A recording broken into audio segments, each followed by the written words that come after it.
Assalamualaikum warahmatullahi wabarakatuh. Salam sejahtera bagi kita semua.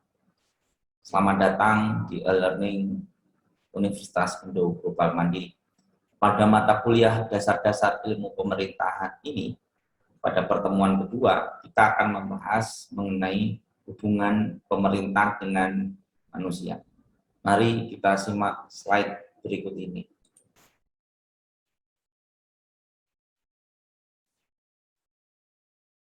Oke, kita akan membahas mengenai hubungan pemerintah dengan manusia. Ya. Jadi dalam hal ini relasi atau hubungan antara pemerintah dan manusia itu adalah satu definisi dalam ilmu pemerintahan. Ya. Seperti yang kita ketahui bahwasannya ilmu pemerintahan adalah ilmu yang mempelajari dan mengkaji hubungan pemerintah dengan kehidupan manusia atau relasi antara pemerintah dan yang diperintah. Oke, pengantar.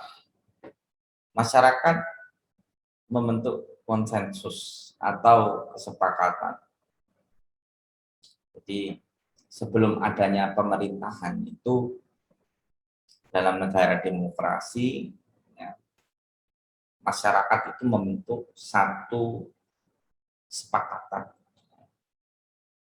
Karena hak mereka setara, kedudukan mereka setara, maka dari itu mereka membentuk kesepakatan atau bisa disebut konsensus.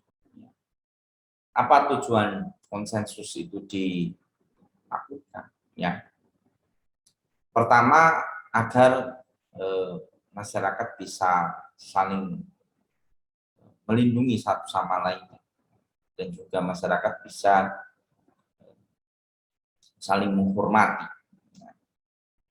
dan tidak merampas hak kepemilikan pribadi masing-masing. Itu tujuan daripada konsensus. Yang kedua, pemerintah melindungi dan memenuhi hak masyarakat. Konsensus tersebut dalam negara demokrasi menciptakan sebuah pemerintahan bersama. Nanti kita akan mempelajari dalam pada teori demokrasi. Nah, pemerintah itu tugasnya apa? Ya, melindungi dan memenuhi hak masyarakat. Berdasarkan konsensus itu, melindungi artinya tadi warga negara dilindungi karena mereka bersepakat ya, untuk saling menjaga, saling tidak merugikan satu sama lain. Maka dari itu tugas pemerintah yaitu dan juga memenuhi hak masyarakat. Ya. Masyarakat secara kolektif ya, rela diperintah oleh pemerintah, ya, namun konsekuensinya adalah pemerintah harus memenuhi hak daripada masyarakat. Yang ketiga, masyarakat membayar pajak dan menaati hukum. Itu konsekuensinya. Ya, ketika pemerintah itu ditugasi melindungi dan memenuhi hak masyarakat, ya, konsekuensi masyarakat adalah membayar pajak ya, dan menaati hukum yang telah membayar pajak artinya sebagai kontribusi warga negara untuk pembangunan dan menaati hukum artinya ya agar ada keteraturan dalam kehidupan manusia. Kemudian ini adalah hierarki pemerintahan ya. Jadi hubungan pemerintah dengan kehidupan manusia itu sangat dekat, sangat erat ya. Namun kita harus mengetahui ya dalam konteks pemerintahan, pemerintah itu dibagi menjadi 3 lapisan ya, setidaknya. Pemerintah tingkat pusat, pemerintah provinsi, dan pemerintah kabupaten kota. Kalian bisa melihat ya tingkatan pemerintahan di sini. Kalau pemerintah pusat yang terdiri dari pemerintah dan DPR jelas ya, dia lingkupnya adalah seluruh masyarakat ya. Dalam hal ini adalah masyarakat Indonesia 260 juta penduduk, itu adalah skop dari pemerintah pusat ya. Yang kedua adalah skop dari pemerintah provinsi adalah pemerintah provinsi dan DPRD provinsi. Skopnya ya satu provinsi ya, misalnya Sumatera Selatan skup pemerintah provinsi dan DPRD provinsi itu adalah Sumatera Selatan. Jadi provinsi lain seperti Lampung misalnya, Bengkulu, ya, Jambi itu tidak masuk dalam lingkup provinsi, pemerintah provinsi. Dan ada pemerintah kabupaten atau kota yang terdiri dari pemerintah kabupaten atau kota dan DPRD kabupaten atau kota. Ya.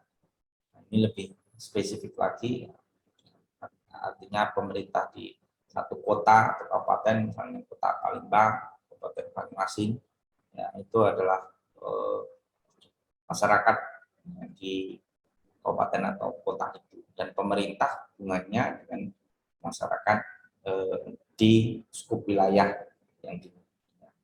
Kemudian presiden bersama unsur kepala daerah sebagai unsur eksekutif. Nah, jadi ini kalian bisa lihat ya, gambaran Presiden Jokowi dengan para kepala daerah. Ya, mereka adalah rumpun eksekutif ya di dalam pemerintahan. Ya. Jadi pemerintah dibagi antara rumpun eksekutif dan rumpun legislatif.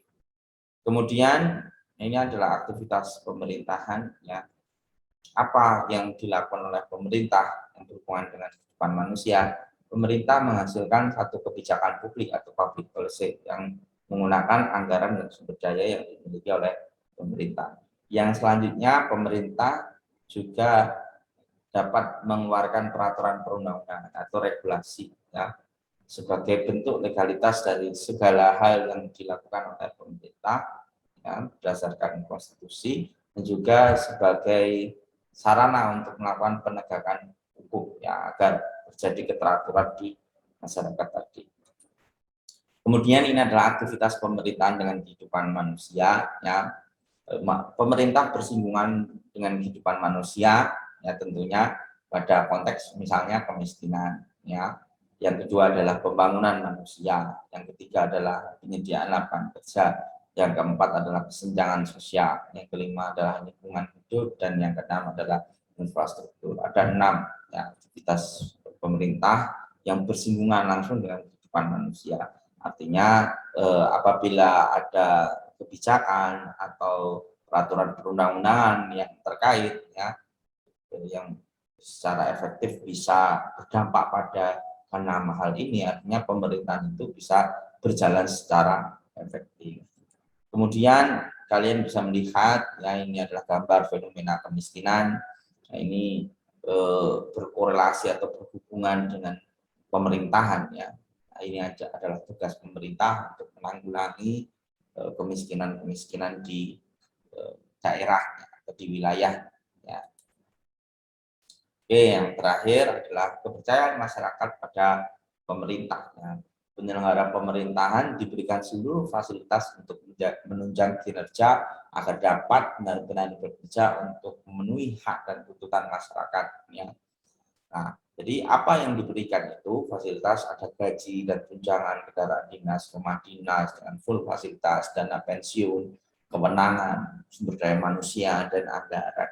Jadi itulah masyarakat, ya, memberikan segala hal kepada pemerintah agar pemerintah bisa benar-benar bekerja, ya, dalam memenuhi hak masyarakat, ya, untuk menciptakan kesejahteraan, untuk menciptakan lapangan pekerjaan, menciptakan pembangunan yang baik, ya, dan berkelanjutan. Nah, maka dari itu segala hal, ya, yang diberikan pada aparatur pemerintahan itu merupakan amanah dari masyarakat, termasuk dengan hak-hak para pengambil kebijakan agar dia benar-benar bisa fokus dalam menjalankan tugas pokok dan fungsinya.